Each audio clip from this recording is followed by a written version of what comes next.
Hey guys, this is AI Gaming 1776, and I'm going to try a new format where I look at the comments that you guys leave on my videos, and I'm going to see them, and you're going to see them at the same time. All right. So basically, what a lot of YouTubers do, and they're smarter than me, but what a lot of them do on their channels is they'll go through people's questions and things like that, and they'll pick out the good questions and then they'll do an answer video, right? I'm not going to do that. We're going to look at all of the questions and comments and see what we come across. Now, part of the reason I'm doing this, and I'm not going to lie to you, is because I got a new mechanical keyboard. So let's turn on this supplemental camera here. Now, hopefully this is going to work. I have a plan for picture in picture so you can see my new beautiful RGB keyboard. It is from Razer. It is a Black Widow Tournament Edition Chroma. That means it's the 10 key list. It's not the Chroma X. I have a Chroma X. I don't like it, and I'll be doing a video on that. All right.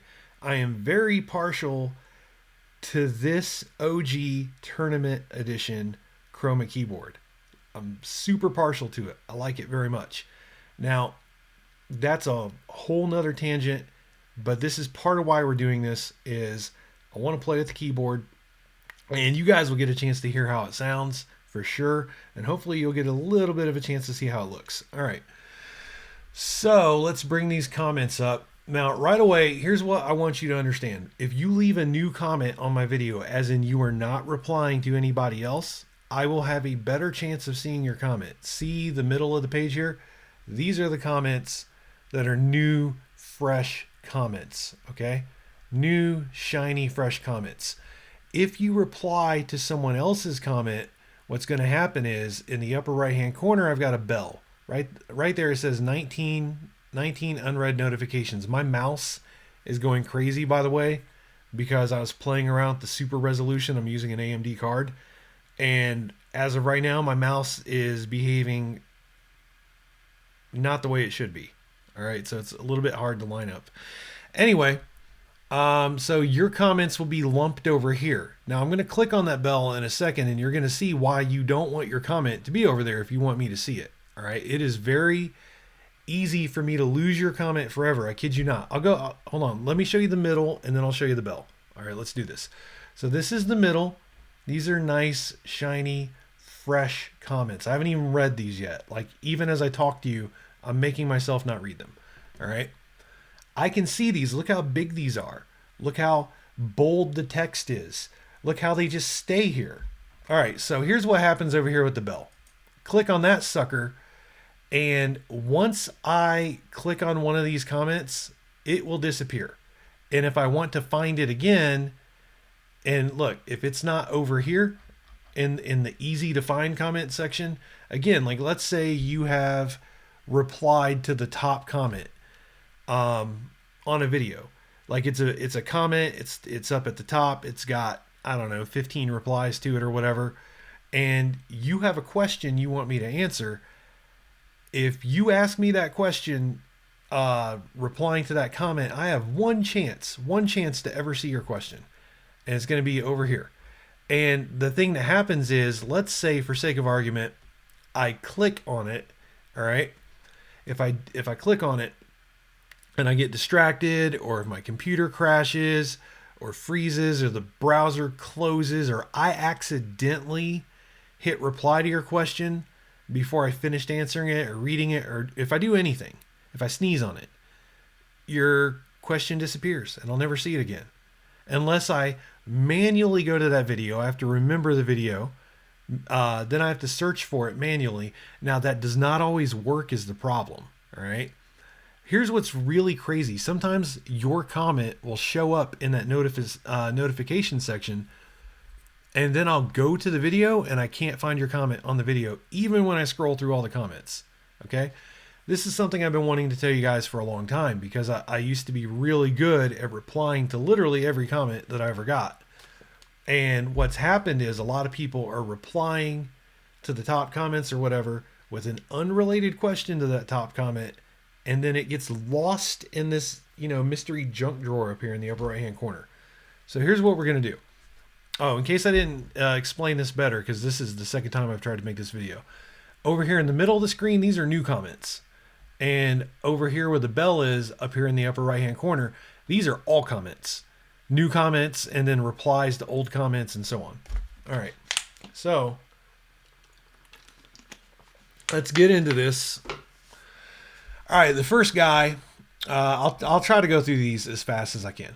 So the first guy says he has a GTX 960. He's getting inconsistent performance. You can read that there. You can pause it if you want to. And it's in Forza. Now, which video did he reply to? Okay, he replied. I want to make sure the video doesn't start playing. All right. GTX 960, Forza Horizon 3. Okay, so this is not the 2 GB card. So he's replying in the proper place.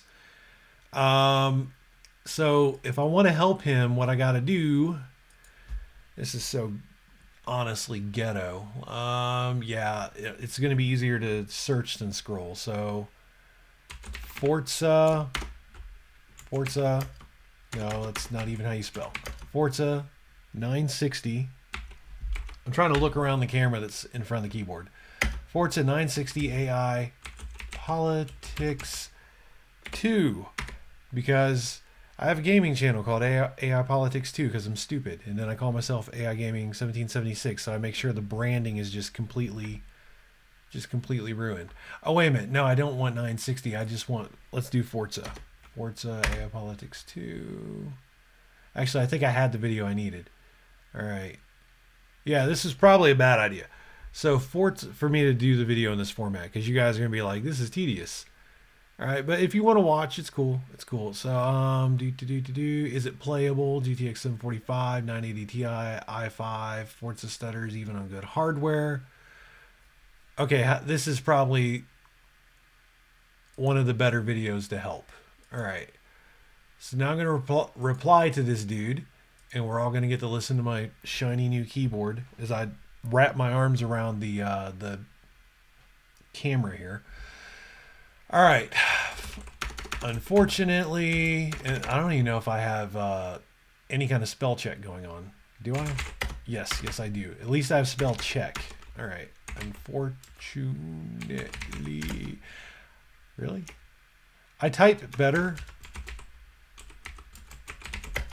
when I'm not talking. I'm going to be honest with you. It's like two different parts of your brain going at the same time.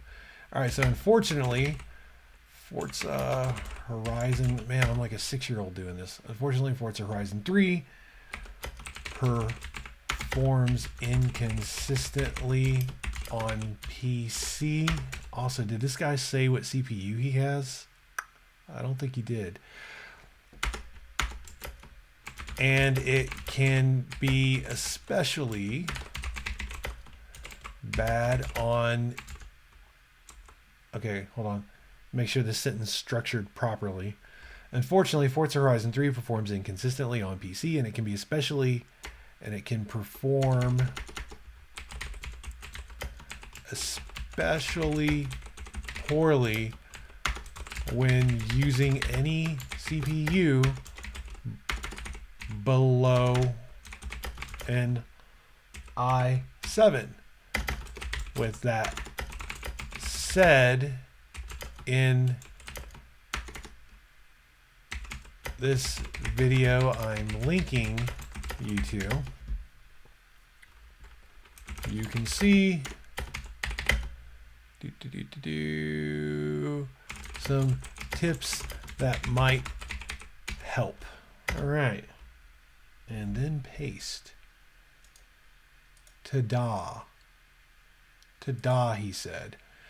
Okay, that's one down. Only 200 more to go. Seriously, there's like 120 to 2. We're not going to do all of them, but there really is more than 120 I haven't read. How many FPS you had out of Good Neighbor or in the Trinity Tower? That's a good question.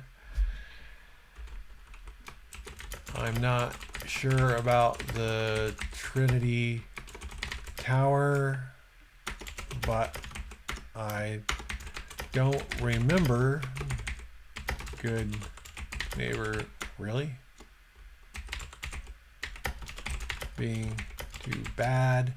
All right, I'm not sure about Trinity Tower, but I don't remember Good Neighbor being too bad. You guys might want to watch this video at like double speed or faster even. Okay, so the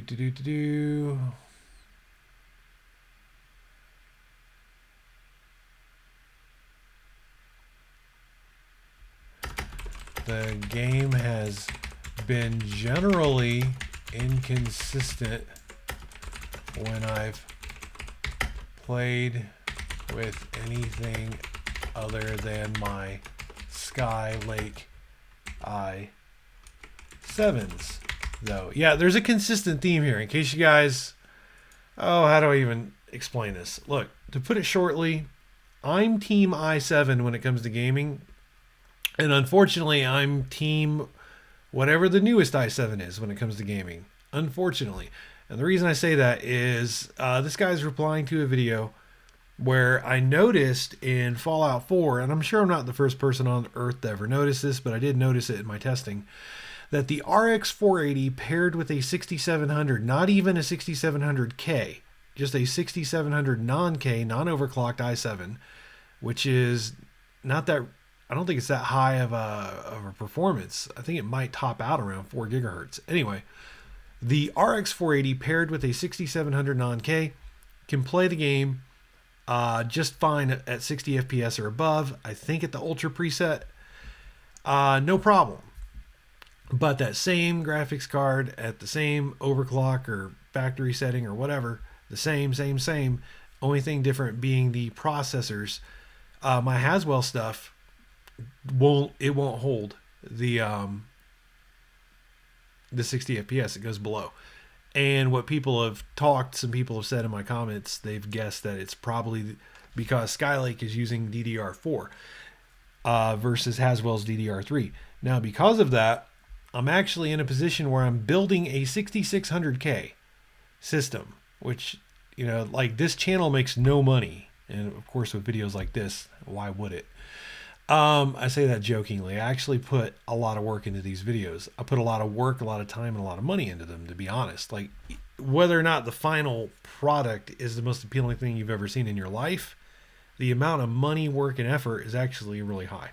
So anyway, I know for a fact that an overclocked Haswell i5 4690K will not hold 60 FPS at all times. There are certain areas where I can make it go below 60 FPS every time.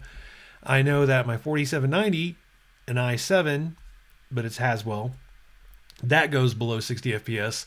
But my non-overclocked 6700 Skylake i7, that does not go below 60 FPS. I think it might have gone to like 55 a couple times, but I'm talking like super brief blips. Whereas with the Haswell chips, it's like pegged in the 40s. All right, so my next step, about $500 I'm putting into this, and that's repurposing parts that I already had. No, it's more than that. No, it's about $5. No, because I need the SSD. So it's about $700 that I've invested in a 6600K Skylake system, and I'm going to see if that paired with the 480 being an i5 paired with the RX 480, if that is going to stay above 60 FPS. Now, if it does, then it's probably all about the DDR4 or possibly about something with the Skylake instruction set. But if it does not, then that'll mean you need the frickin' i7. You know what I'm saying? You'll need the frickin' i7 just to stay above 60 FPS with an RX 480 at the Ultra preset. And that's only at 1080p resolution. Anywho. Alright, so what processors have you got? Because I have an i5 4460 and a GTX 745, and when I play Watch Dogs 2, it lags. Okay, buddy. In this video, I'm using an i7 4790 non-overclocked CPU.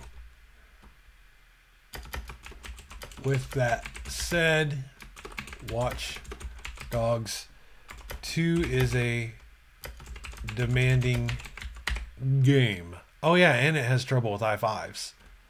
But that said, yeah, it's the reoccurring theme. I'm telling you guys, like some of the games that have come out over the last starting in 2016. No, starting in 2015. Unfortunately, they just flat out play better with an i7. And I know for a long time people have been like, nah, an i5 is all you need. And it's true. It's true. If you turn the settings down, an i5 is technically all you need. The game will play. But the thing that stinks is you might have to take a huge settings hit with an i5 that you wouldn't have to take with the i7, right? It's just some BS of what's going on with the game engines right now, because a lot of the game engines are either modified or new. Like for sake of argument, you might think like Far Cry 4 played a certain way, and then Far Cry 5, when it comes out, Far Cry 5 might just be a so-called modified version of the Far Cry 4 engine, but it could be modified enough that it won't perform the same as the Part 4 did. Am I making sense? Hopefully I'm making sense. So I know for years an i5 was plenty of CPU, but right now it's not. As a matter of fact, the GPUs are so powerful, especially once you get like a GTX 1070 or above, the GPUs are so powerful that even i7s are kind of bottlenecking them. Now, not bottlenecking in, as if it's like a 2-core Pentium or something, but bottlenecking as in if you could get the daggone CPU to go faster, you would get a higher frame rate. So it's CPU bound at that point. And that's where we're at. The CPU gains are not keeping up with the GPU gains, to put it shortly. So we're, in a world where we really could use some faster i7s. Yeah, i5s are not cutting it. That, and I think more games are low key. Look, I'm not a super big expert. As far as I know, it's multi-threading is the huge difference between an i7 and an i5. And when you are over and over again seeing objectively that a game plays better on an i7 than it does an i5, then, is multi-threading the answer? I'm not really sure. Maybe one of you guys know. Now, I usually would use a cough drop. I've been trying to get away from those, but I can only talk so much before the voice and the throat start giving me problems. All right, so anyway, this dude, because this is like the third question in a row where it's like, yeah, the i7 matters. The i5 matters too, for that matter. All right, in this video, I'm using an i7 4790 non-overclock CPU. With that said, Watch Dogs 2 is a demanding game, and it just so happens to play a lot better with an i7 than it does an i5, unfortunately. And learn how to spell. All right, there we go. So how much plus on the clock speed overclock? All right, so this is something I've wanted to address for a long time. All right. Whenever people try to talk about their overclock and they say things like, I'm plus 100 on the core, that doesn't mean anything. It means nothing. And I will tell, like, on the memory, it still means something.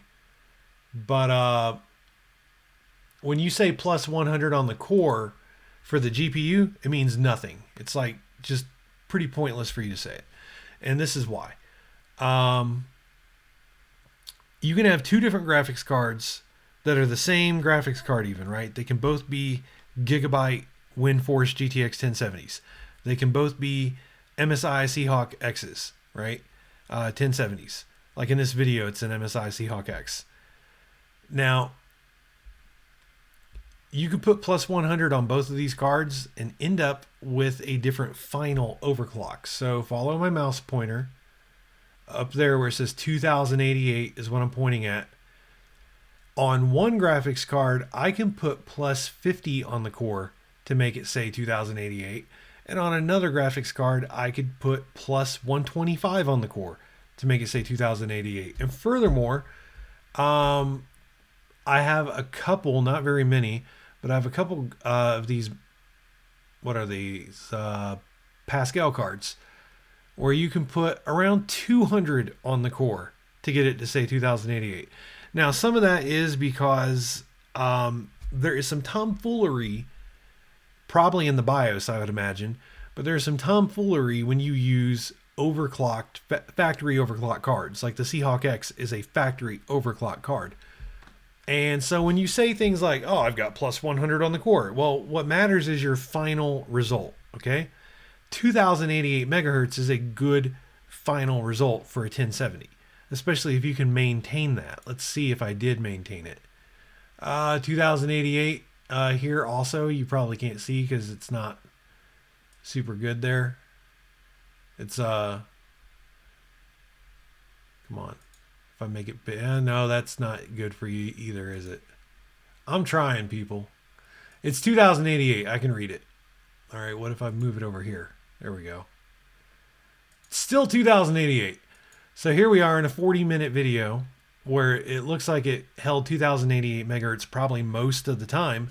That's great for a GTX 1070, especially because you have to understand that the warmer a Pascal card gets, the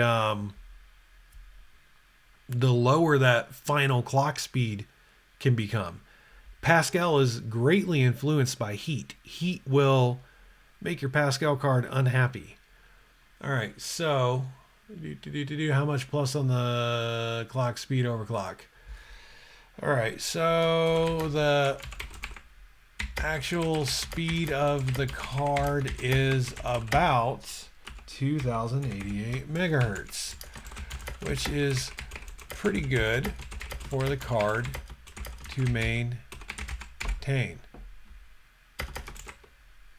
As far as what I added in Afterburner, it was probably around one. No, I need plus. Where is the plus? My keyboard does not light up all the symbols. Really? Oh, that's sketchy. On this keyboard, the shift keys are on the bottom row instead of the top row. It's fine. It's fine. Plus 115 megahertz. As far as what I added in Afterburner, it was probably around plus 115 megahertz. But you might have to try to add a different amount to match the speed I show here. And it's also possible that your card could have a faster or slower speed than what I'm showing here. With the Silicon Lottery, we can all have different results. All right then.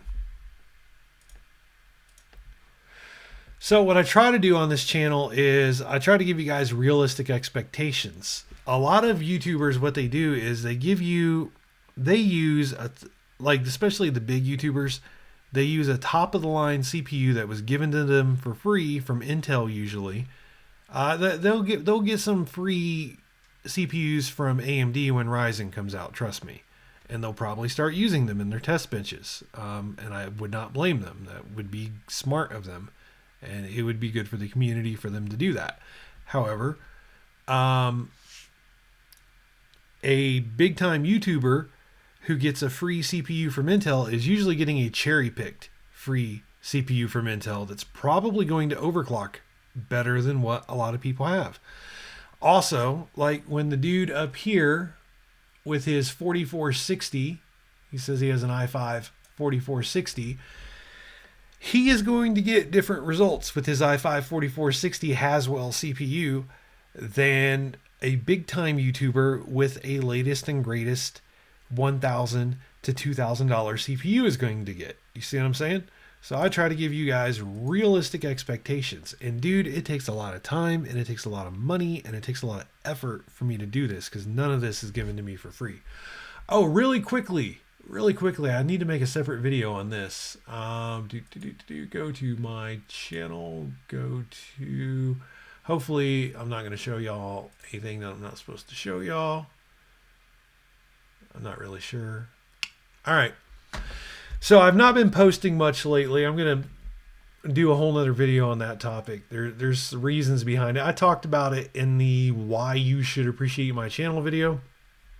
You guys should watch that. Why you should appreciate my channel. If you've not seen it, you should watch it, because long story short, I am an honest member of the community who spends his own time and money and effort to test this stuff.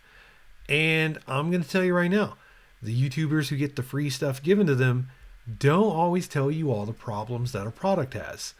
And then you spend hundreds of dollars on these products and you don't have all the information. And I learned that the hard way. I got bitten, right?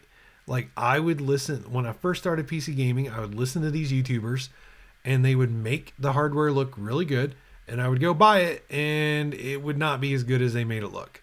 So that's why I started doing this channel. Well, actually, these videos anyway, the PC gaming videos. All right, so I don't know what's going on. YouTube I used to have no downvotes for my videos, and now I've got a lot of them. And I get it for, like, this is an experimental video right here, and I haven't even really been typing that much on my fancy keyboard. So I pretty much get it. If this video, people didn't like this video, it's a very lengthy and probably tedious video to watch. But if you watch it at like double or quadruple speed or whatever, it might be, I don't know, like humorous on that level. Anyway, but I get a lot of thumbs downs now, and I don't know, I'm not 100% sure what it is. I know that I have commented on other YouTubers' channels and I've challenged them because sometimes they've been dishonest. And I don't flat out say that you're lying, but I have said, you know, this is a little misleading. And it was after I did that I started getting all the thumbs down. Now, the thing is, they're inconsistent thumbs down. Okay. So maybe it's people coming from their page. Like, they see my comment, although there's one YouTuber, actually there's quite a few. What they do is they hide their negative comments. They're like little pussy boys, and they hide their negative comments. So other people can't see them. So anyway, I don't know what's going on. I don't know if it's the other YouTubers or people coming from their page, but it's inconsistent, right? It's like 4, 9, 3, but I used to have no dislikes whatsoever. Not because my videos are that great, but I have a pretty small subscriber base, right? Like, let's go to my channel again. I've got 3,800 subscribers. So in the scheme of things, pretty small channel. I still appreciate you guys. This is not nothing. 3,800 is not nothing as far as subscribers go, and I greatly appreciate you guys. But my channel's small enough that usually just people who would want to see my videos come watch them, right? So there's not as many downvotes. But ever since, and it was only 2 YouTubers that I can think of for sure where I commented on their channel, and that's when it started. And I'll be honest, I talked to a third-party YouTuber, a friend of mine. I talked to him, and I told him about what was going on, and he was like, well, you should have never said anything negative on another YouTuber's channel. And I don't know how I feel about that, right? Because the whole reason I do this channel is I don't like audiences being misled. That bothers me. And if I'm getting these thumbs downs that I used to not get, and there's quite a few of them now, and it only started, like, I got 624 videos. See that? 624 videos. So it only started when I left comments on other people's videos where I was like, look, you know, you're kind of misleading your audience. So anyway, my friend said I should not have done that. Okay, maybe he's right. But then what do? Like, make a fake account, you know, like make a spam account or something to go say that to them, like be a chicken and not say it to their face? Or do I never say anything about it? And here's my beef. A lot of you guys have wasted money on products or on games. I've seen guys where a game is broken and they don't even report that it's broken. In their port report, they don't report that it's broken, and it is like known to be broken. So I don't like it when you guys get screwed out of money because a YouTuber wasn't honest with you. So let me know in the comments what you guys think I should do. Okay, how many RAM do you have? I get stutters, and I think it might be related to the fact that I use 8 gigs of RAM. Okay, this is another Forza question. So I refreshed it because see this bell over here let me know I had one unread notification, and I actually thought it was one of these guys who I'd already answered. I thought it was one of them replying. All right. Look, as you can see, I've been talking to you guys. Let me see. I replied to this guy 20 minutes ago, right? And let me see how long this video has been going. Yeah, we're a half hour into this video. Even if I wasn't talking, I would be a minimum of like 12 or 15 minutes into this video, because there is like the searching things up, and then I got to make sure I'm answering the questions correctly. So just answering the comments, and I'm not complaining. I just want you guys, it goes back to when I say that people should appreciate my channel, right? Why you should appreciate my channel.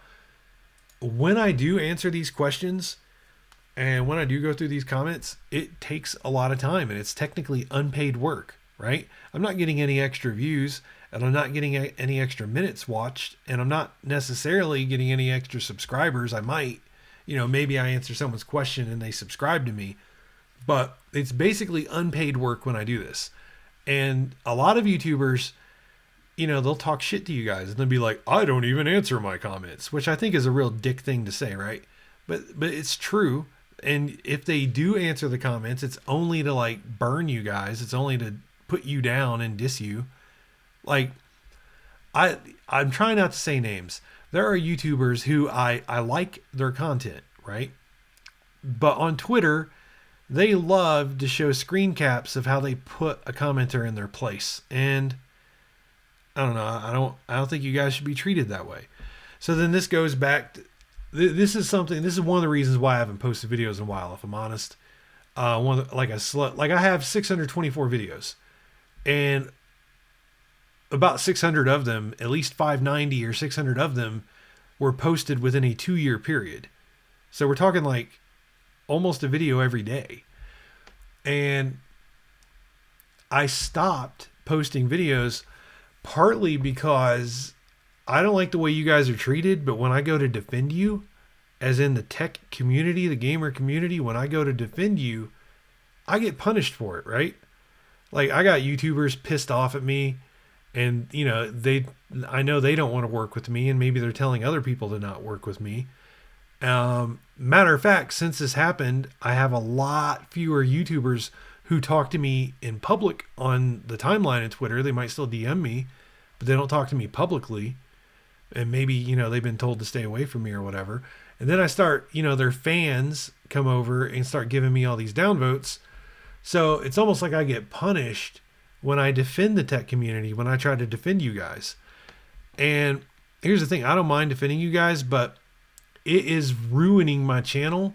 Like, I'm getting way less views now ever since the downvotes have started happening. See, a lot of YouTubers will be like, oh, well, a downvote is just as good as an upvote. And I don't know if that's true when you're my size, right? When I've got 4 downvotes and 8 upvotes, I don't know if that's good for me. Because, like when you got a tech YouTuber who's got like maybe 56,000 upvotes and they've got 3,000 downvotes, I think those 3,000 downvotes do help them because their channel's being interacted with. And they still have a really good net positive as far as like the rating goes. But for me, my rating is in the toilet when I have 8 up, 4 down. When I have 30 up, 9 down. When I have 16 and 3, that's not so bad. It's not ideal. It's not so bad. But when I have like 24 up, 11 down, that stuff sends my situation into the toilet basically. So part of me has been like, why do I even make these videos? If they're gonna get downvote bombed, and other YouTubers are just gonna be pissed off and so on. But anyway, let me answer this dude's question, as I have derailed and made a long video here. How many RAM do you have? I get stutters and blah, blah, blah. You know what? It should still be this link. It should still be copied. Copy link. All right. Unfortunately, this game does have performance problems on PC. Your system RAM is probably not causing as many problems as your CPU or GPU might be. If you have less than 4 gigabytes of VRAM on your GPU, the game can have some struggles. And if you're using anything other than an i7, that can cause issues too. I talk about it in this video here. All right. Can I do Control V? Yes, I can. All right. Sometimes Control V has not worked for some reason. In some applications. I don't know why. I really don't. And I normally am just like, whatever, I'll just use the mouse to paste. It's not a big deal. Okay, so there are 2 GTRs, the regular one, a Black Edition, which has been an OC. You have the Black Edition, also Fallout 4 is horribly unoptimized. I'm not going to argue with it. So I'm not going to argue with this guy right now. Mainly because I don't want to sit here and give him the big long explanation of how the game plays better with Skylake CPUs. Because this was like part 1 in a 2-part thing where I was talking about, the CPU might have an effect. So I don't want to argue with him on this. So maybe I'll come back to it later. Maybe I won't even reply. See, here's one of the things. Like, I don't think I'm going to change his opinion in one comment. And also, I don't even know if he's wrong. I'm not even going to say I disagree with him, right? Like, he's saying Fallout 4 is horribly unoptimized. I could see why a lot of people would think that, since it doesn't perform well on a lot of systems.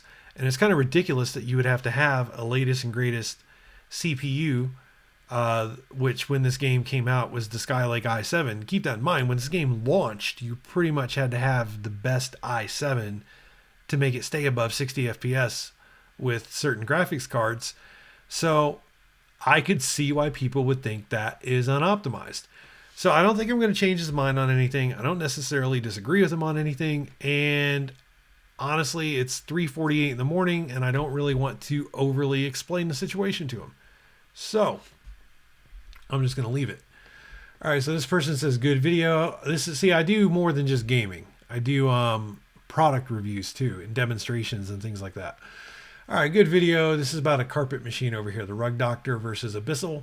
I've always used a Rug Doctor only because that is the predominant cleaner to rent. It should come as no surprise that rented equipment isn't the most reliable or well-maintained machines. I didn't notice if you said yours was rented or not. But if so, I don't know if he's implying something or if it got cut off. This is a version of the Rug Doctor that consumers can buy. And it wasn't even really that much. It was $300. There we go. $300. Brand new.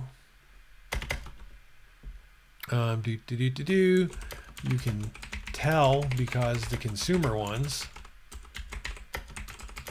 are blue like this one is. Okay, what else? With that said, I'm not sure if this unit is still easily, oh, come on, purchase a bowl. What is wrong with me? Is that just not a word? No, I spelled it wrong. All right. All right. Like a monkey over here. All right, so with that said, I'm not sure if this unit is still easily purchasable anymore.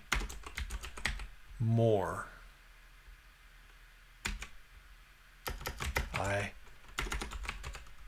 haven't seen them for a while, but I really like mine. All right. Really love this keyboard, seriously. Love this keyboard. Love it. Like, it has changed me. Like, I've always done desk work grudgingly. All right? Like, I normally do not enjoy desk work.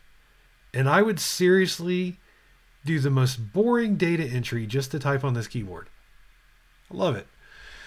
All right, so if you are going to play in 4K, then you might as well invest in the GTX 1070.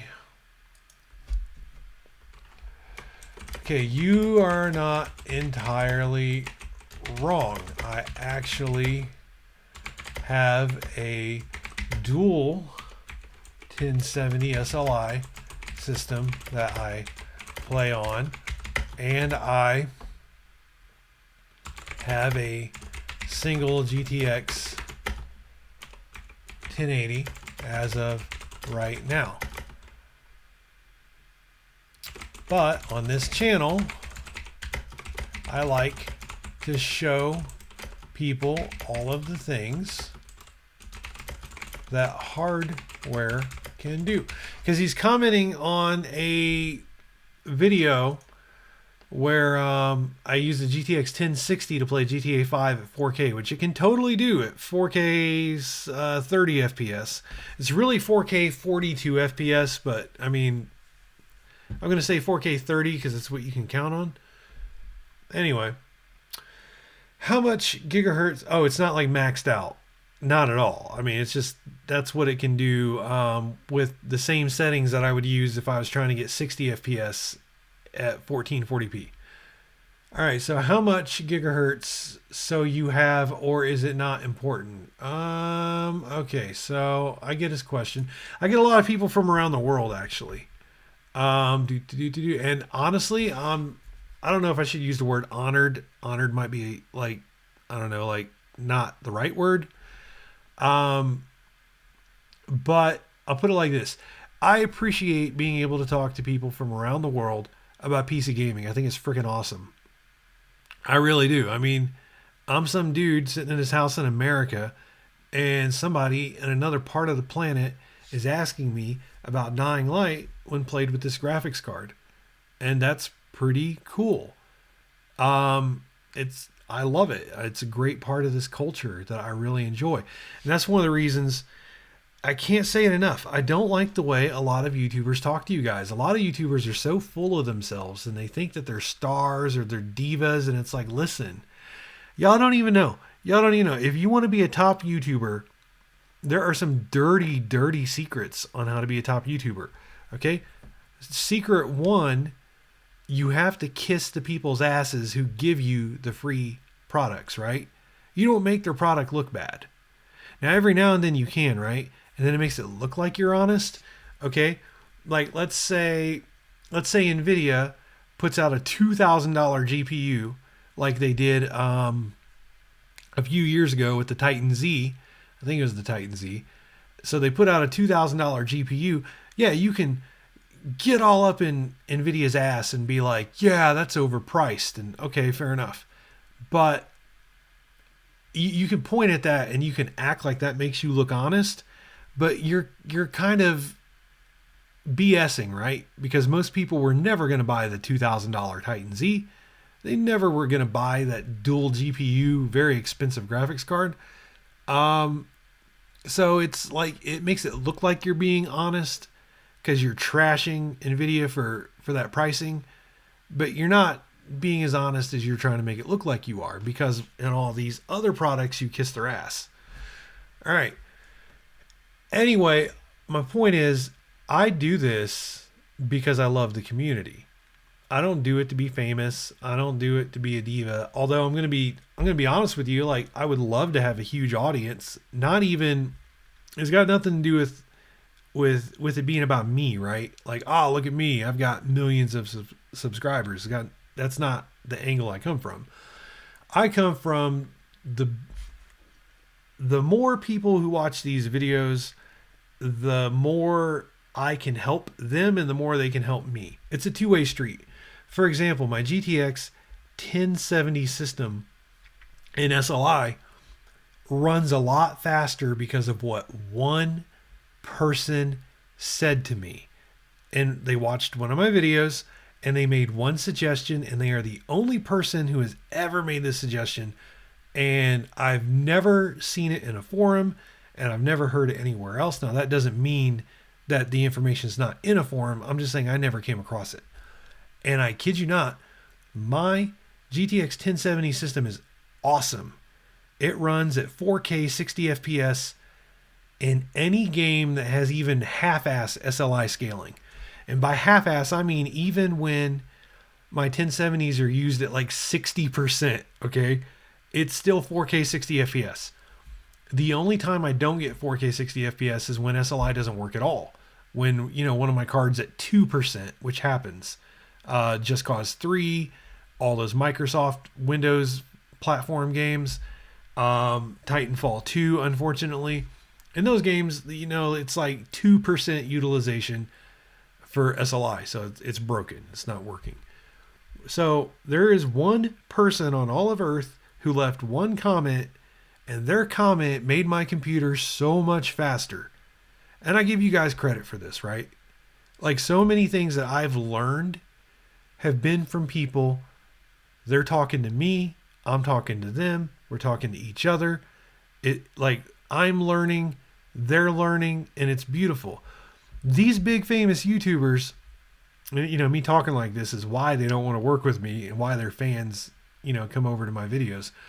But these big famous YouTubers, I have told them sometimes very politely when they've been wrong about something.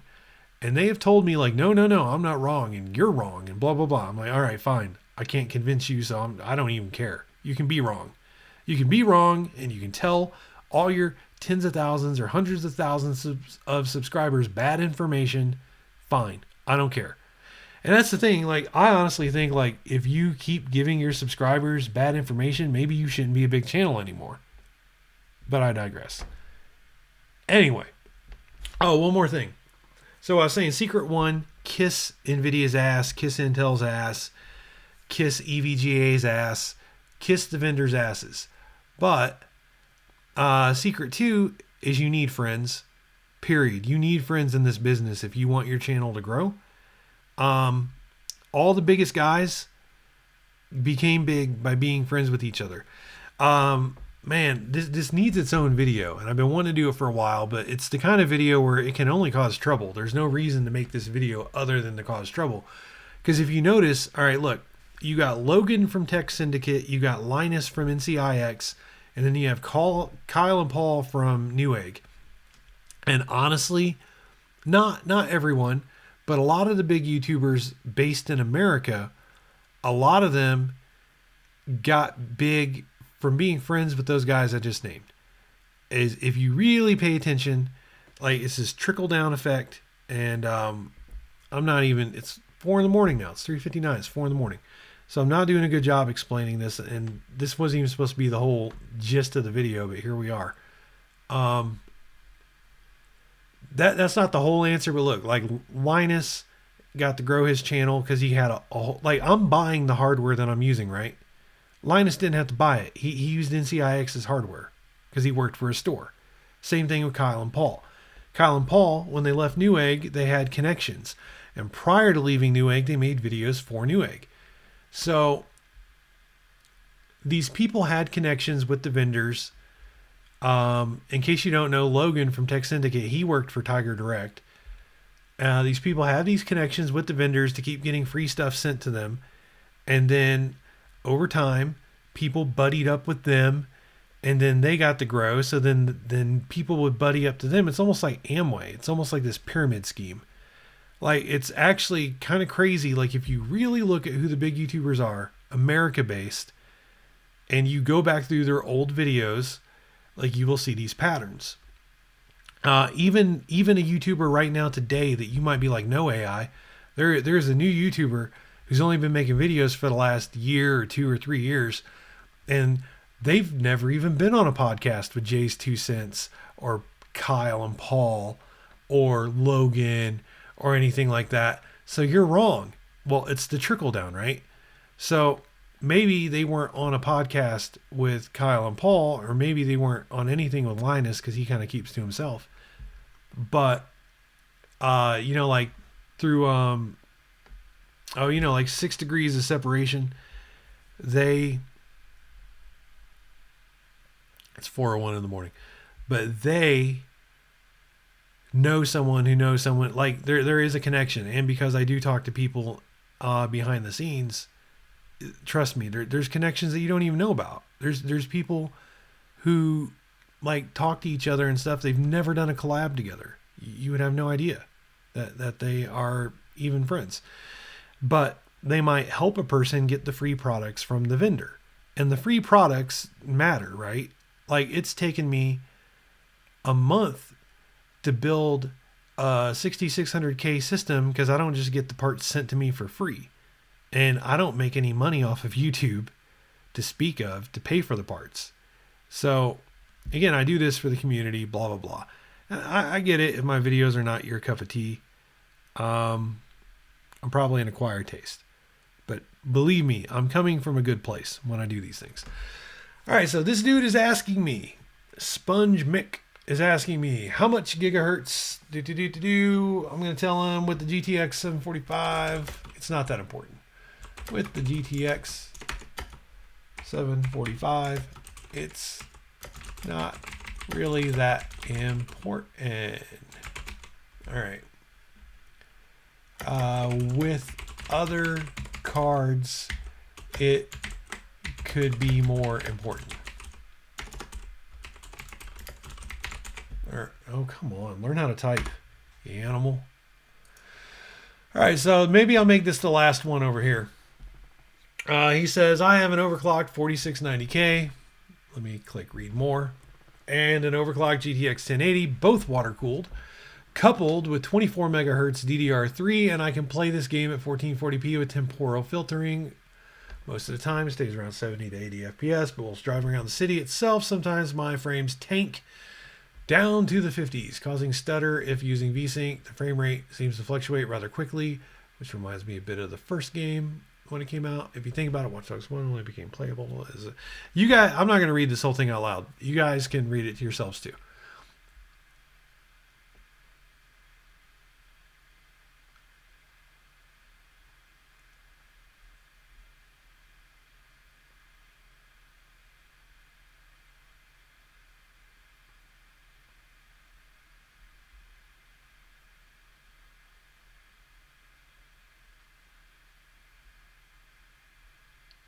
I'm still here. I'm almost done.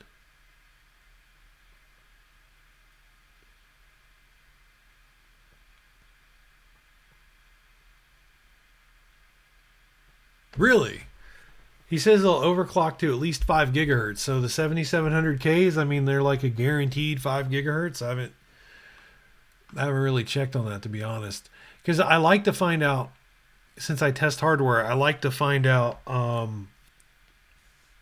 for myself, right? Like, I like to find these things out for myself. I don't want to have my opinion of hardware influenced by outside information. Like, I want to learn hands-on, and then after I find my results, then I go and I try to see what other people's results were, to see, like, am I getting what everyone else is getting? Am I getting better? Am I getting worse? Anyway, 5 gigahertz. He says he's going to overclock to at least 5 gigahertz.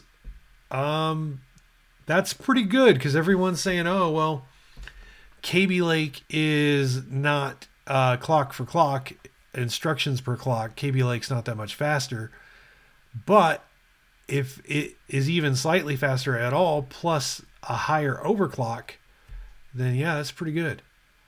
That's pretty good. Heck, his 4790K at 4.7 gigahertz. That's pretty good too. This guy's had some good luck. See, I've overclocked multiple CPUs, and sometimes I get a golden one, and sometimes I get, it's not garbage, but it's not 4.7. I had a 4690K. I might have had 4.6, but I might not even have been that high. I don't remember. I'd have to go watch my old videos. I don't have that CPU anymore. All right, I will be building a system soon. I already read that part. All in all, it does seem like the game is crying out for more CPU power, as it tends to be the norm with these new open world games. Great video, by the way. Very informative. Well, thank you, sir. Thank you very much. You didn't tell me I suck, so thank you. Actually, I'm surprised none of those did. Guys, I get called the worst things you've ever seen in these comments. Seriously. These people go ham. All right. Thank you very much.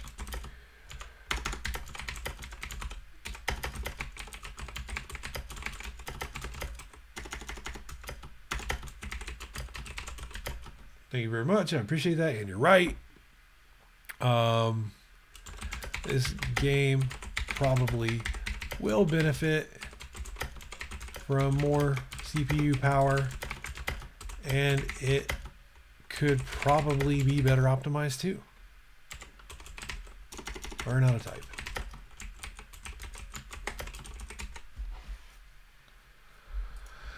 Okay, so you saw these are, we're almost done. You saw these are like the fresh comments.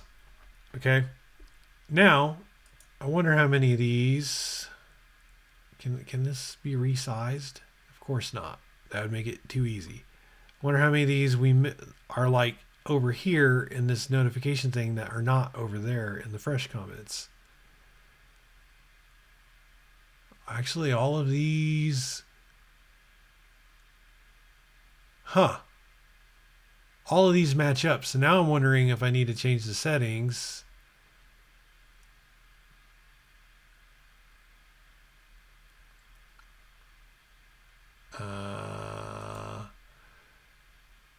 I mean, maybe there are no older comments.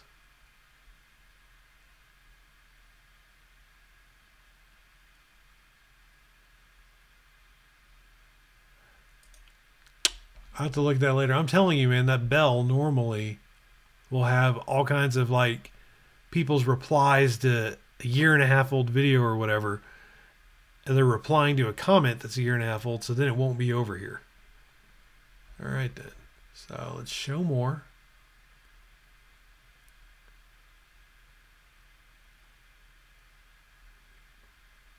All right, give him the thumbs up. He's having a good experience. He's enjoying his gaming.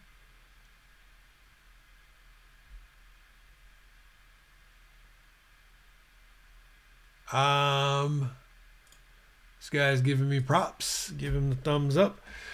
So he's asking if it's worth it for 1440. I'm going to tell him that is a good question. That is difficult for me to answer. I normally do not go for multi-GPU systems because there are compatibility.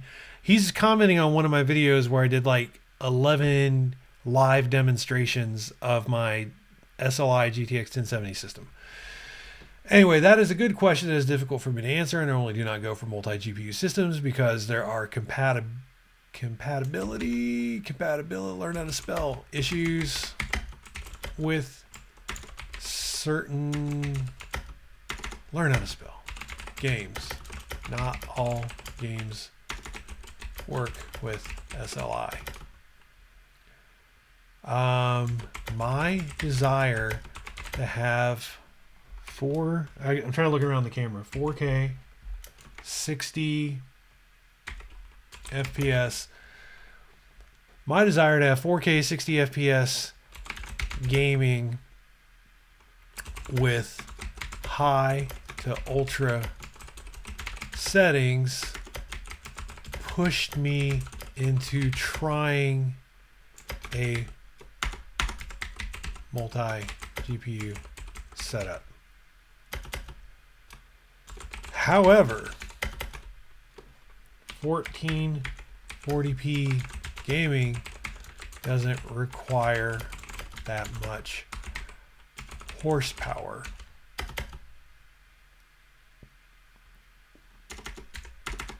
Especially if you are able to be happy with 60 FPS. A single GTX 1070 can give a mostly good, in quotation marks, a mostly good experience at 1440p.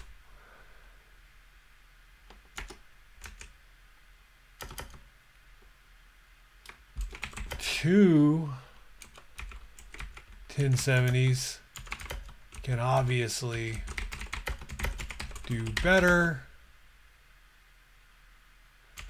but they're not necessarily needed. In quotes. Two 1070s can obviously do better, but they're not necessarily needed when gaming at 1440p. For 4K, 60 FPS, I know there's like a quicker way to do it than backspaces, but I've got gear in front of me and I'm just trying to get it done. For 4K 60 FPS, for 4K 60 FPS, I pretty much had to go multi GPU because a single 1080 was failing at so many games. Even a really good GTX 1080.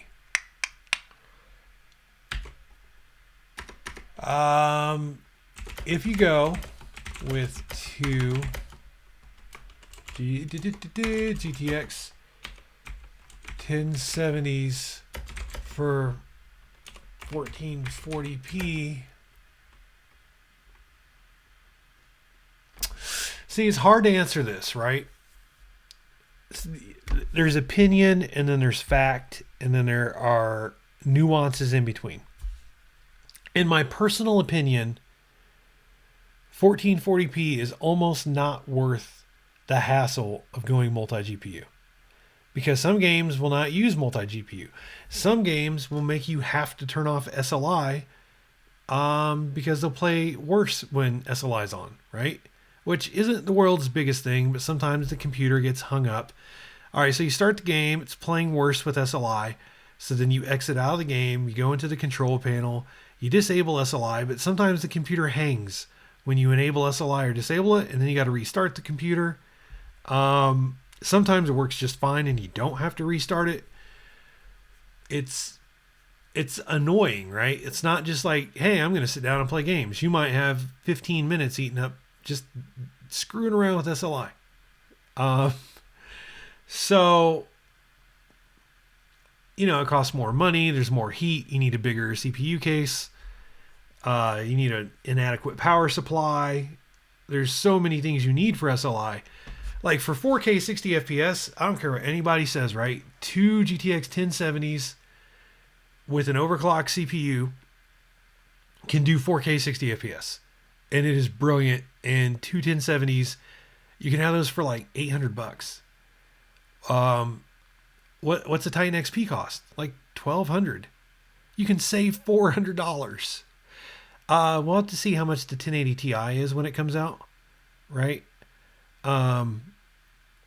We'll have to see how much it costs and how good it is. I would not be surprised if two 1070s can still beat the 1080 Ti in some games. However, in the games that do not allow for SLI, you know, whether you're playing Forza Horizon 3 or Gears of War 4 or Titanfall 2, you're playing those games and you have no SLI. then yeah, a single 1080 Ti is going to be way better than your 1070 SLI system. Just, because what you have to deal with, the fact that you don't have that second 1070, it's doing nothing. It's a paperweight when you play that game. So there are some downsides to a multi-GPU system, but I was desperate for 4K 60 FPS. And for me, it was worth it. And I think two 1070s, 100% worth it for 4K 60 FPS. Yeah, there's some games where it won't work. Fine. If you have a 4K TV with a good scaler in it, I'm using a Samsung. When I put it to 1440p in the games that don't use SLI, it still looks decent on a 4K TV. Does it look as good as 4K? No, because you put it down to 1440p. I mean, I'm not promising you miracles, but it looks decent, right? So for your handful of games where SLI doesn't work on your 4K TV with your two 1070s, you can still have a great experience playing at 1440p or using the resolution scaling feature that's available in a lot of new games. So, plus there are some games where SLI doesn't work, but the game plays okay with a single 1070 in 4K. I said it plays okay. I didn't say it was brilliant, right? But it plays okay. It's not garbage. It's not a dumpster fire. It's just not that good. So, all right, so the camera just died. God bless the camera. But the point being is, for 4K 60 FPS multi-GPU, two 1070s, I will defend that all day long. And I've had to fight with other YouTubers about it. I will defend it all day long. For 1440p, I don't know, man, because a single 1070 can handle 1440p. And really, you could get a single 1080 and then get a second 1080 later.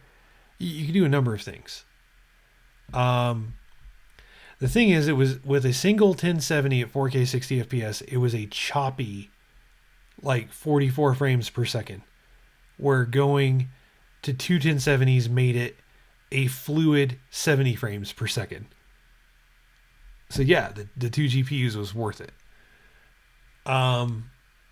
Anyway, I'm over here spending a long time dragging this out, but now we're going into opinion land. I might tell this guy that it's not worth it for 1440p, but he may think it is worth it. He may very well think it's worth it.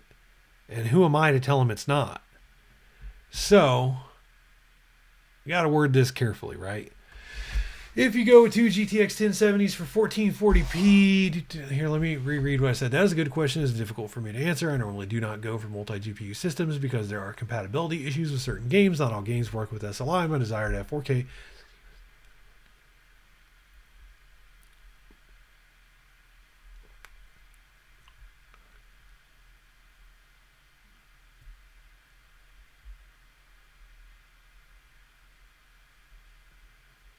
Okay, let me change that sentence to "with all of that said," which is one of my favorite sentences for all the words I throw into these posts. With all of those words, with all of that said. All right, so with all of that said,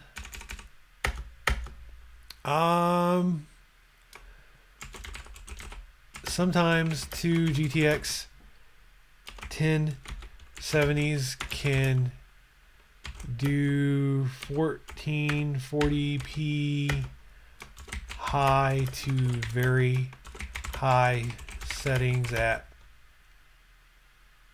around, in quotes, 100, I'll say 10 frames per second, but I've really seen like 120. I'm going to say 110 though, to like lower expectations.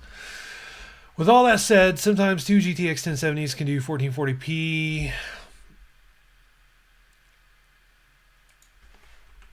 at high to very high settings at around 110 frames per second, and that can make a huge difference in how a game plays. It can make it like amazing. 1440p at 120 frames per second can be beautiful. in some instances. It can be like remarkably beautiful. With all that said, sometimes two GTX 1070s can do 1440p at high to very high settings at around 110 frames per second, and that can make a huge difference in how a game plays or learn how to read.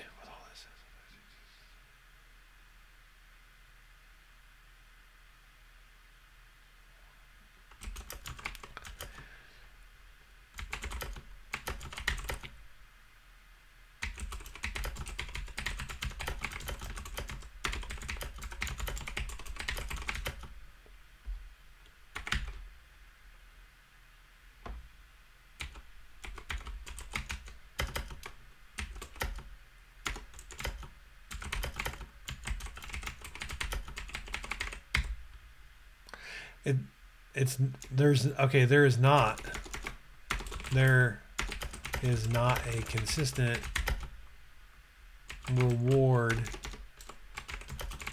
that can be expected for the effort of using system, unfortunately.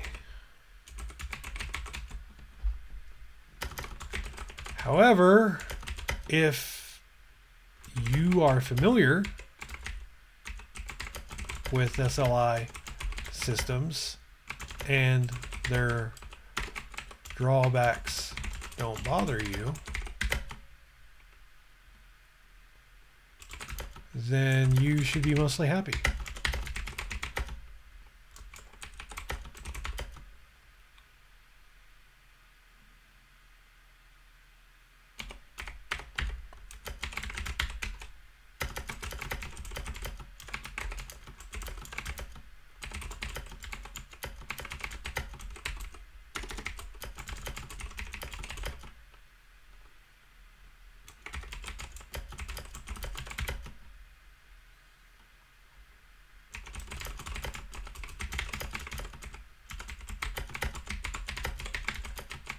All right. With all that said, sometimes two GTX 1070s can do 1440p at high to very high settings at around 110 frames per second, and that can make a huge difference in how a game plays.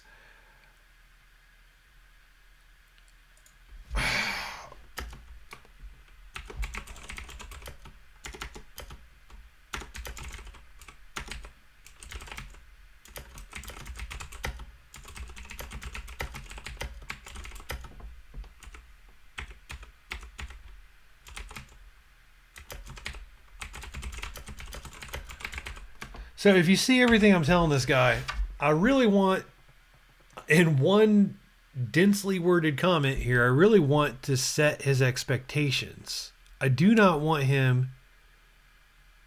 Okay, I don't want to talk him out of an SLI system when it's something he might actually enjoy. I also don't want to talk him into an SLI system and then he hate it, right? But... So I try to be very careful, because here's the thing, man. Like, depending on my mood, I don't know, maybe I would use an SLI system for 1440p. And let's be honest, maybe some games that are out right now are playing at 70 to 120 frames per second with an SLI system when SLI works. But the games that come out next year, maybe they'll get a lower frame rate because they're more demanding. And then maybe a single 1070 wouldn't cut it. And heck, maybe a single 1080 wouldn't cut it. At my preferred settings, a single 1080 at 1440p, not even maxing games out, a single 1080 a lot of times is only doing 50 to 80 frames per second. A single 1080. And that is not maxing the games out. So next year, a single 1080 is probably going to do worse when the games become more demanding. And a single... You guys get where I'm going here. I know I'm talking way too much. I'm just as tired of me talking as you are, believe it or not. It's 4:25 in the morning, and I'm the idiot that makes these really long videos. See, if y'all think watching the video is hard, I'm the one not sleeping right now. Like, honestly. And then also I feel stupid because I'm sitting in a room by myself talking to a microphone, which is almost the equivalent of talking to yourself at 4:30 in the morning. And this is one of the reasons why I don't tell my loved ones what I do. Right? They're like, "Hey, I heard you got a YouTube channel. What do you do on your YouTube channel?" Well, I start playing with a mechanical keyboard, and then the next thing I know, I'm talking to myself at 4:30 in the morning, and I'm having an existential crisis. And maybe some people watch it. Maybe it gets a bunch of thumbs down votes. All right, I'll be a better YouTuber, I promise. Like that was my New Year's resolution, that I'm going to be a better YouTuber. Because so far I've just been a member of the community who shares videos with you. But that doesn't necessarily make me a great YouTuber. So I'm going to try to be better. All right, so with all that said, sometimes too, GTX 1070s can do 1440p at high to very high settings at around 110 frames per second. And that can make a huge difference in how a game plays. Although sometimes you still might only see about 70 to 80 FPS depending on the game. Or it can make a very little difference and not feel much better than 60 FPS, 60 to 80 FPS, even though the frame rate is around 100 FPS or better. There is not a consistent reward that can be expected for the effort of using an SLI system, unfortunately. However, if you are familiar with SLI systems and their drawbacks, if you are familiar with SLI systems, comma, where's the comma? Really? This keyboard confuses me. Because when I actually stop to look at it, the punctuation... Are you serious? Oh my God, was this thing still recording? I didn't even check it. That's funny if this was still recording and I moved it out of the way so it was like staring at nothing. All right.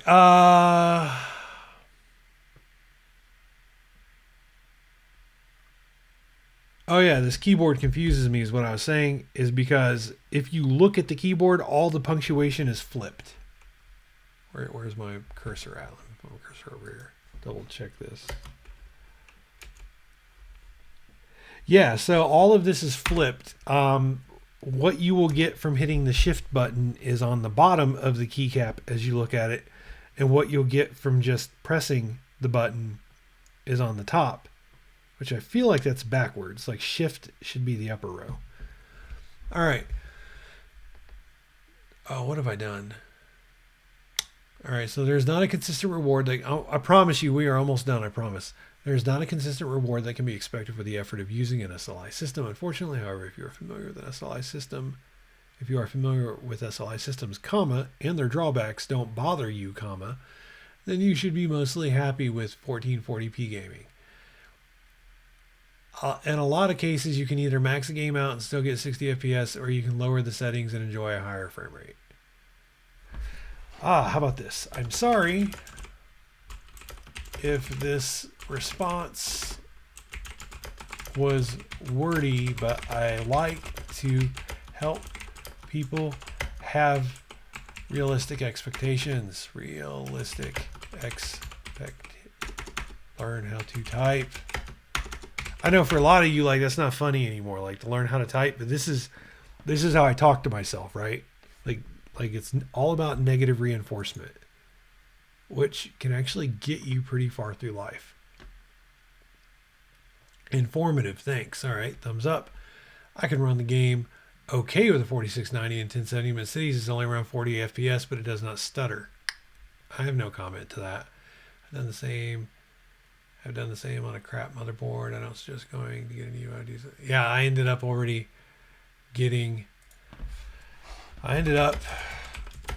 in this video here, I was telling the viewers that I didn't get a great overclock, and maybe I would get a better one with a different motherboard, because this motherboard only had like 4 power phases, where other motherboards have like 8 or 10. But anyway, I ended up getting the more expensive, come on, performance board from ASUS, and yeah, I still had the same overclock. LOL. And I normally don't say LOL in my videos, but there you go. Actually, nobody's really said anything mean yet. I'm telling you, I get some heinous comments. I own a 970, and from high preset to low preset, I get most of this. I'll just give him a thumbs up.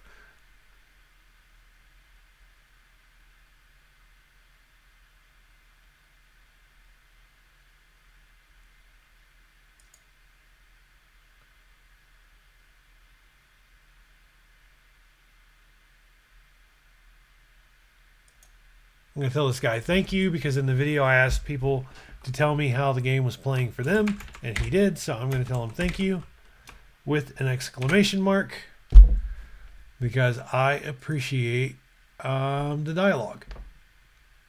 There's a lot of screen tearing. Do you not have a G-Sync display? I am recording this with a separate computer with capture card, so as to show the real performance.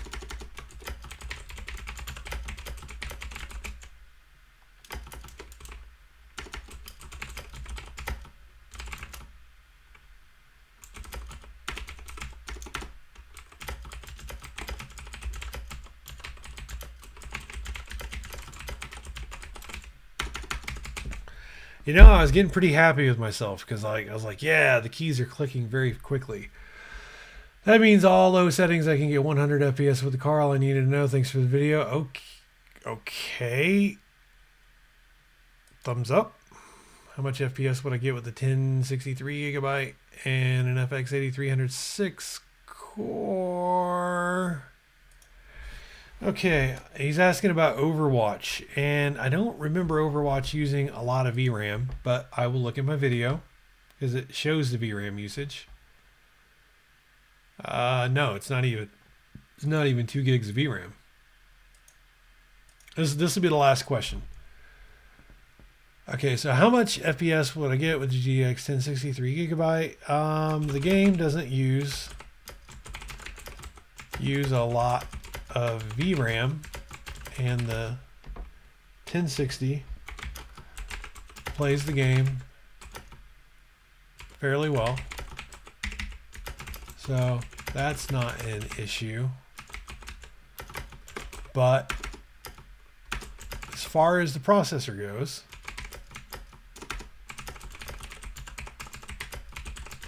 I'm not entirely certain.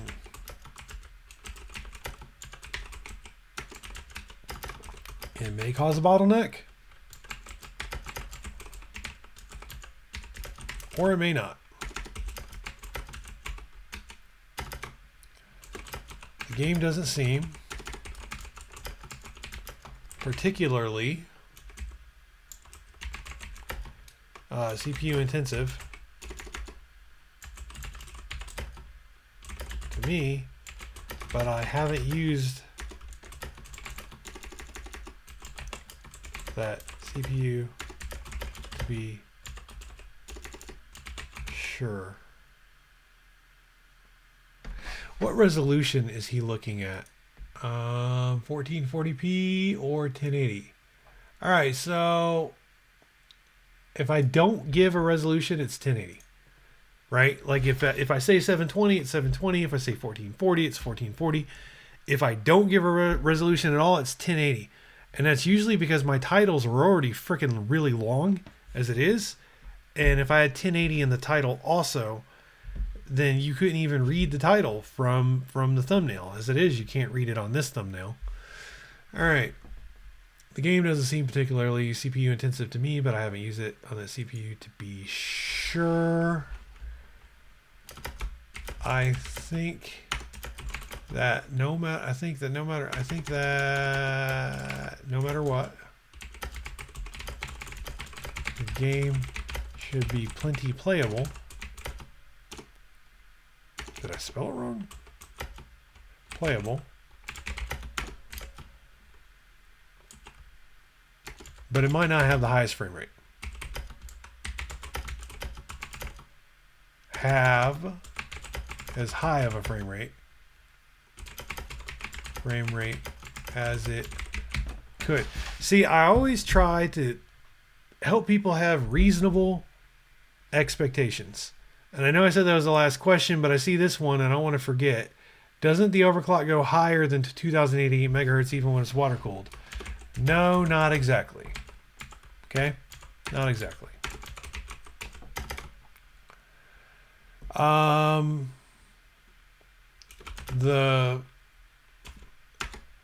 The major, the ultimate determining factor to how high the overclock can go is dependent. Come on, dude.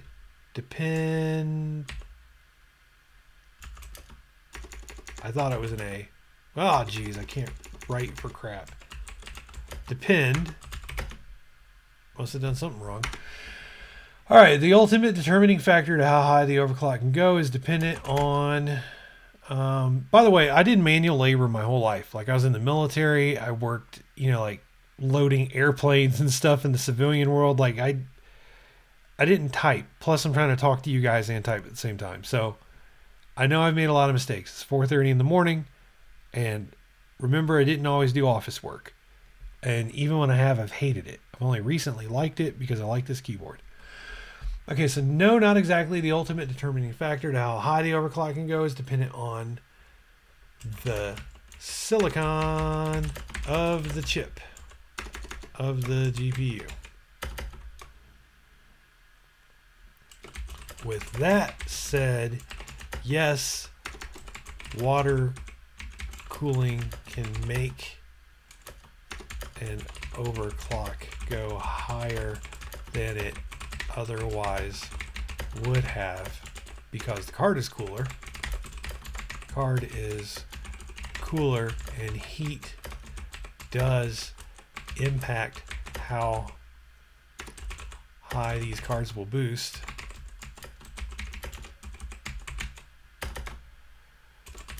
I have an air-cooled 1070.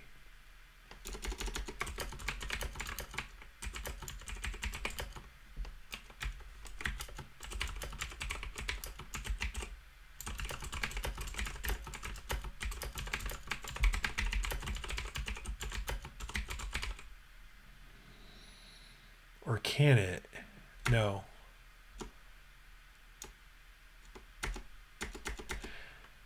I mean, it can, but it's like, that's too much to explain.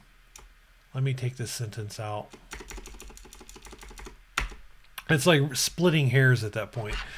Okay, no, not exactly. The ultimate determining factor to how high the overclock can go is dependent on the silicon of the GPU. With that said, yes, water cooling can make an overclock go higher than it otherwise would have because the card is cooler and heat does impact how high these cards will boost. With that said, the greatest benefit of water cooling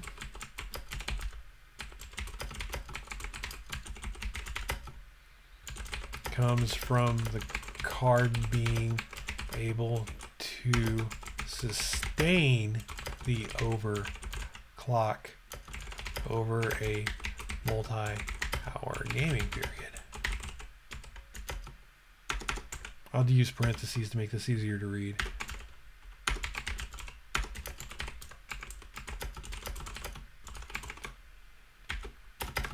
An air-cooled card might end up playing lower.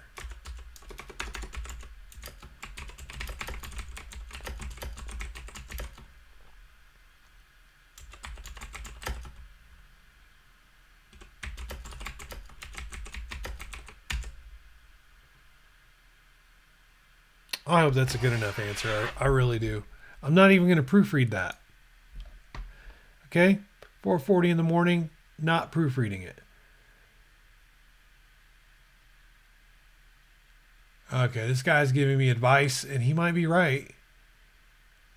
But he's telling me to increase my voltage, which I'm not even sure if I'm going to do that because I'm a wussy and I'm scared to do my voltage.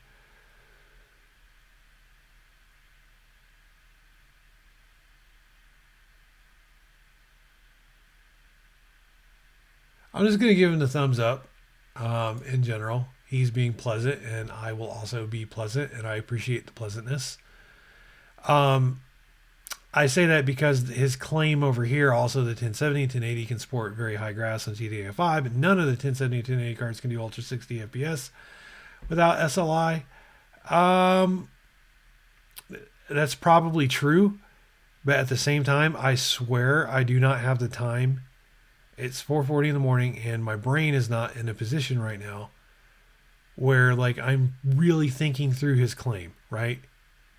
You know what I'm saying? Like sometimes somebody makes a claim and like maybe they're wrong about something or they're right or what. Like I don't even know right now. I mean a single 1070 or 1080. Because okay, here's where I get confused. He says do Ultra 60 FPS. Does he mean grass on Ultra? Or does he mean all the settings on Ultra? Because not all the settings go to Ultra. Some only go to high or very high. So, and this is one of the problems. For a long time, a lot of the games, everything did have an Ultra setting. Shadows, water, lighting, textures, environmental quality, terrain, foliage. They would all be like low, medium, high, very high, ultra. And now games aren't like that. You can play a game where you have 3 choices for textures: normal, high, and very high, right?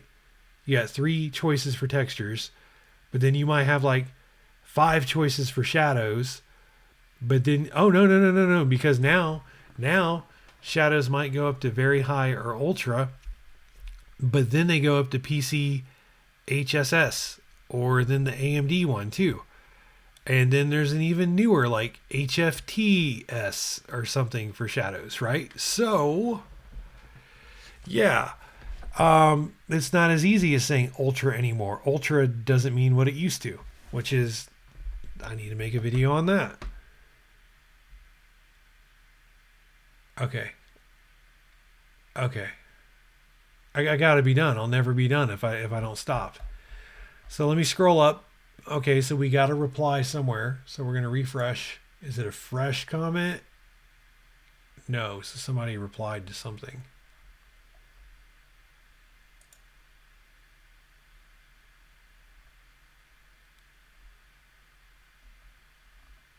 There, 6 minutes ago. Okay, what CPU would you recommend for a 1060? It's a good question. I don't want to leave him hanging, but man, it's like 4:43 in the morning, and I don't want to give him bad advice because I didn't think it through. In my opinion, it's like i7 is the only thing I would ever buy. But this guy just replied, right? He might be in Europe or some other time zone, like another part of the world. No, it's 4:44 in the morning. I mean, he could be up. Okay, what CPU would you recommend for a 1060? Now, normally I would put a pin in this and I would try to come back, but I'm so far behind on comments, I might forget to come back and then I'll leave the guy hanging, which I've done. I've done this to you guys, and I'm sorry when I've done that. Like, it happens. And not even because I'm trying to be like a bad person. It just happens. Okay. What CPU would you recommend for a 1060? I'm going to give him my very generic answer, and then like he can go have someone else give him an opinion, because once I give this generic answer, I think he'll seek out more opinions. You'll see what I mean. I kind of have a thing for i7 processors because I've had the best luck with them. However, not Everyone, come on, learn how to type. Everyone wants to use an i7 for their gaming rig, and I can understand that.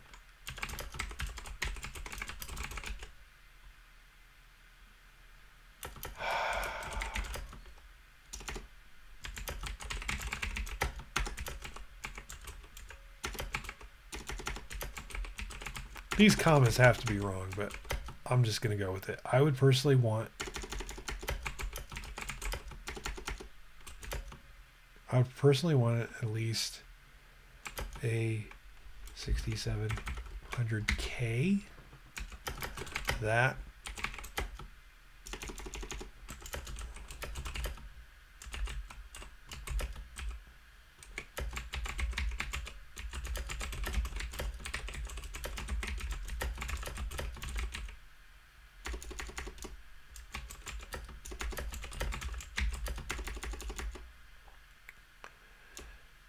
I'm not phrasing it properly. That is not the newest i7 available, and it's pretty solid, and you might...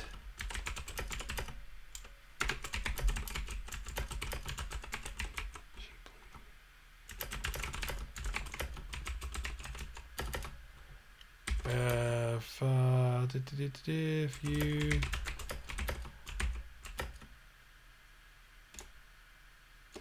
Let me look at this.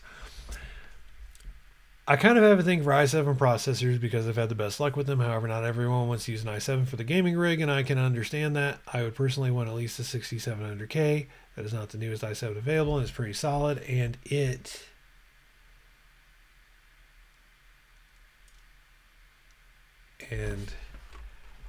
it might be able to be found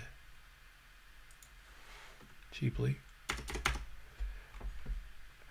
That's not the newest i7 available, but it's pretty solid, and it might be able to be found cheaply in the near future. I say that because I don't want to like twist the guy's arm and be like, you need to go get an i7, because I know 99% of people listening to me talk right now think that's bad advice. I get it. I don't think it's bad advice, because I would rather spend the extra $100 over an i5, and or you know what, like an i7 in America, in the United States, you can get it for $300 some odd for the K-SKU, the overclock, right? I would rather pay that and have Fallout 4 not go below 60 FPS. It's the difference between, like when I say go below 60 FPS with that RX 480 at 1080p at the Ultra preset, it could be at 80 frames per second one moment, and then it goes down to like 48 frames per second. Where if you had the i7, it wouldn't do that. All right? And depending on like the part of the map you're on, it might get stuck at 48 frames per second, which is annoying. And it's like, at that point, I'm like, I wish I would have got the i7. And you can blame Bethesda, and it is their fault. They made the game. But at the same time, as the person who has to live with the computer, I would rather buy the CPU, even if that means that I have to save up for longer to do it. That's how I honestly feel. And not everyone shares that opinion, but at the same time, I don't think everyone knows, has compared as much different hardware as I have. I think if they had, I played Fallout 4 with 4 or 5 different CPUs right now, about to go play it with my 5th or 6th. In addition to, I've tested it with at least 10 different graphics cards. So that's about 40 configurations, right? 4 CPUs, 10 graphics cards. That's 40 configurations I've tried the game at. And then I've tried it at 720p, 1080p, 1440p, and 4K. So I'm not trying to sound arrogant, but like my opinion on this is based on the fact that I have tried it at that many resolutions with that many configurations. And the thing is the 6700K always plays a game the best it can play. Whereas I'll play some games like Fallout 4, and sometimes they play worse on a Haswell. They just do. It sucks, but that's what you got to live with. Or they play worse with an i5 than they do an i7, which I assume means they're going to play even worse with an i3 or a 6800. Not a 6800, but what did he have up there? The 8300. So I personally feel like i7s are the only way to fly, but unfortunately, even the Haswell i7 doesn't play the game as well as, again, talking about Fallout. This dude's asking me about Overwatch. Hell, he could probably play Overwatch just fine with his current CPU. Oh, maybe he's looking to build a system. See, I'm so tired when I read that. Like, I was going into the assumption he currently has the FX at 8300, but when you look at his question, I think he doesn't have this hardware yet. He's still picking hardware. This is why YouTubers a lot of times won't even tell you what hardware you should get. They tell you might want to consider. Pay attention when they do reviews. That is an area where they are smarter than me. Like, I ought to say you might want to consider. Because that gets you off the hook for you influencing someone's decision. Because you're not telling them what to get. You're just saying they might want to consider it. All right, let me answer this and then we'll be done. All right. That is not the newest i7 available, but it's pretty solid. It might be able to be found cheaply in the near future. Arguably, an i7 isn't necessary. You know, I'm going to scrap all this.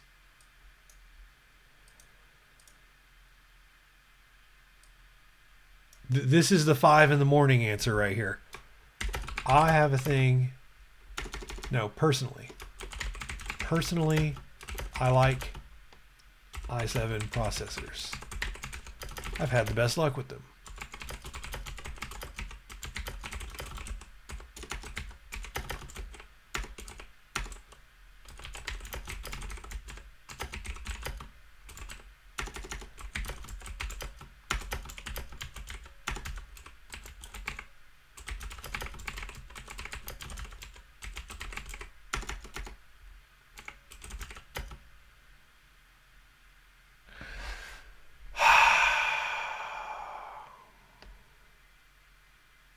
Personally, I like i7 processors. I've had the best luck with them.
So I don't want to say less than, right? But there are some games, mainly open world games, that play much better with an i7 than they do processors that are less than an i7 is what I want to say, but then people can get offended.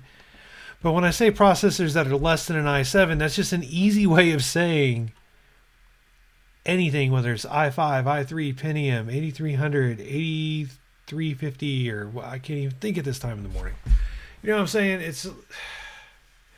There are some games, mainly open world games, that play much better with an i7 than they do other processors that happen to cost less than an i7. See, I actually care about you guys' feelings, and I agonize over these comments. I really do. Because I don't want to sound arrogant or offensive, and I'm like, oh, well, if anything less than an i7, I don't want to do that. I don't want. That's not how I'm trying to be. And when someone's only reading a text comment, they don't always fully grasp what it is you're trying to communicate.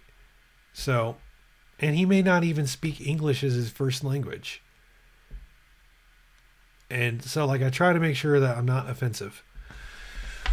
Personally, I like i7 processors. I've had the best luck with them. If I were getting a processor today, I'd probably look at a 6700K or 7700K, but those are fairly expensive processors, and neither of them are necessary to play Overwatch with a GTX 1060.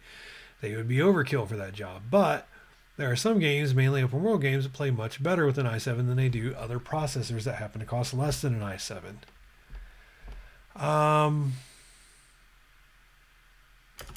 If you're not going to play a lot of open world games, you could probably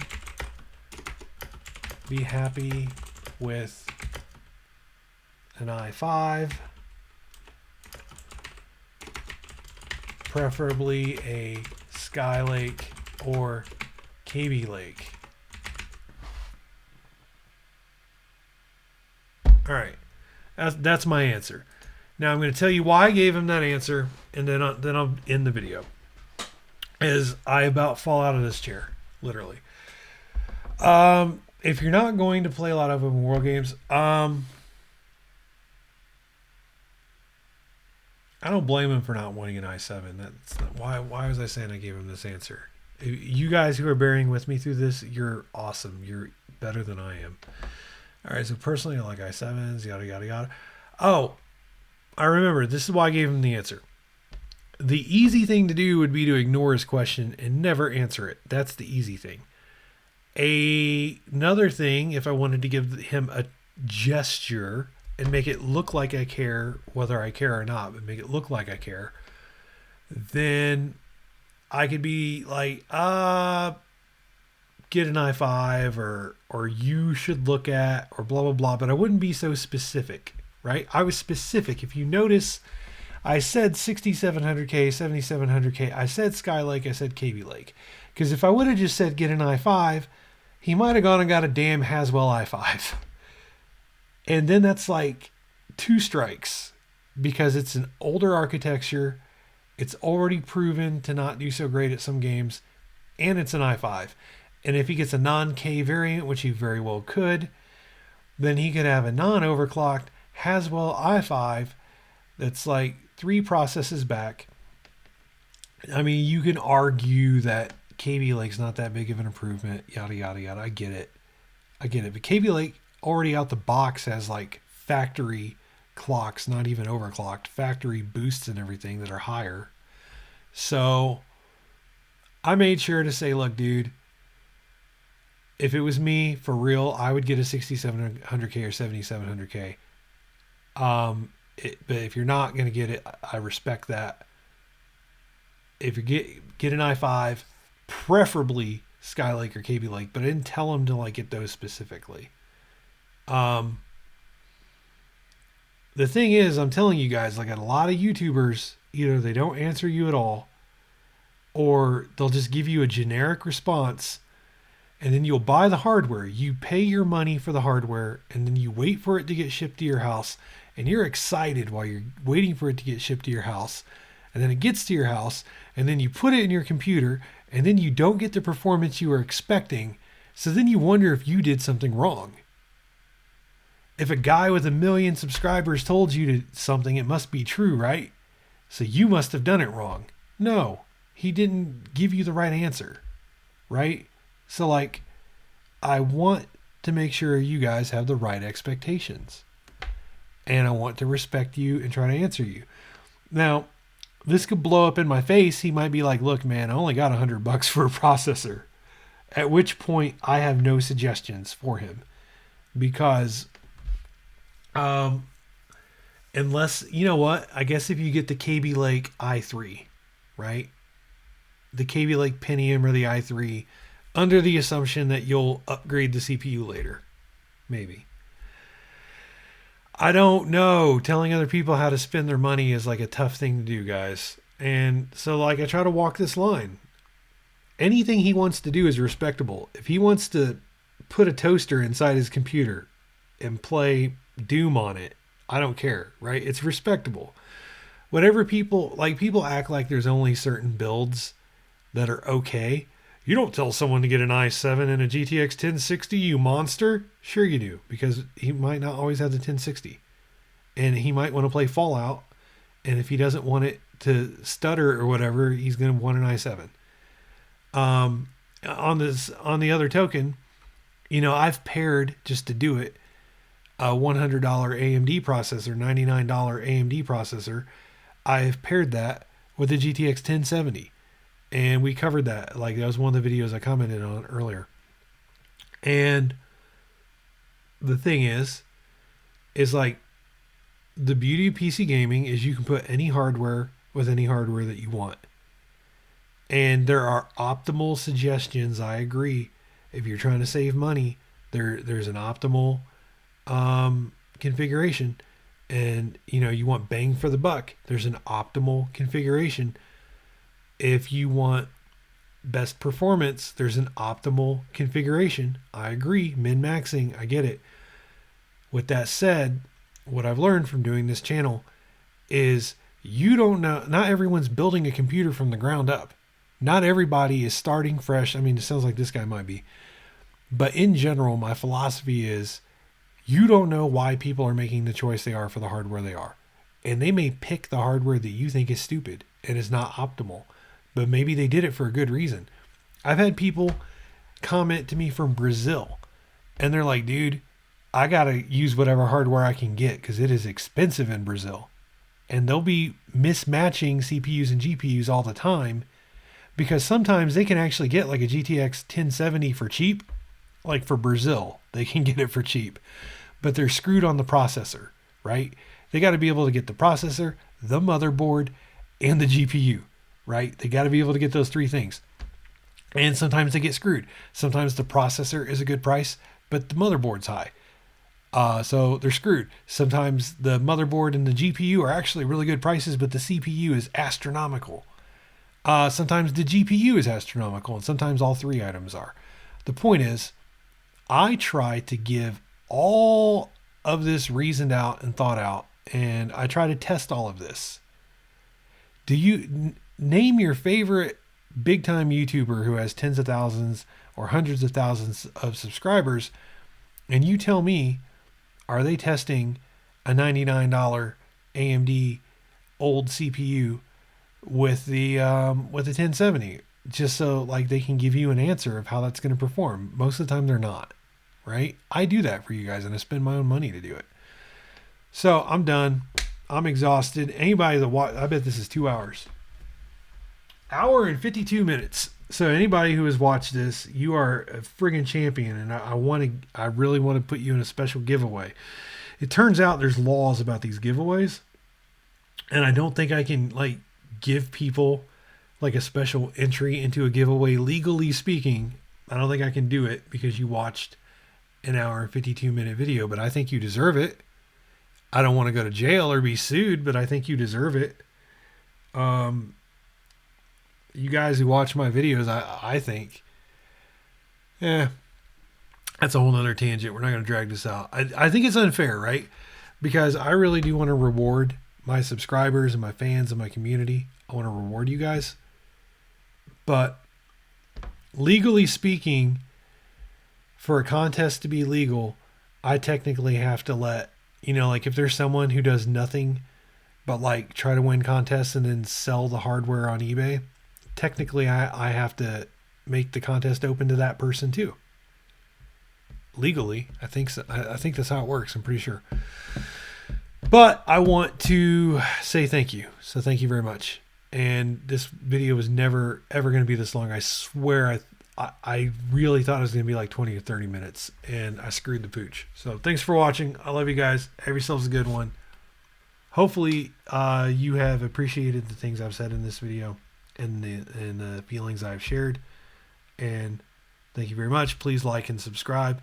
Tell your friends. Peace out. Love you very much.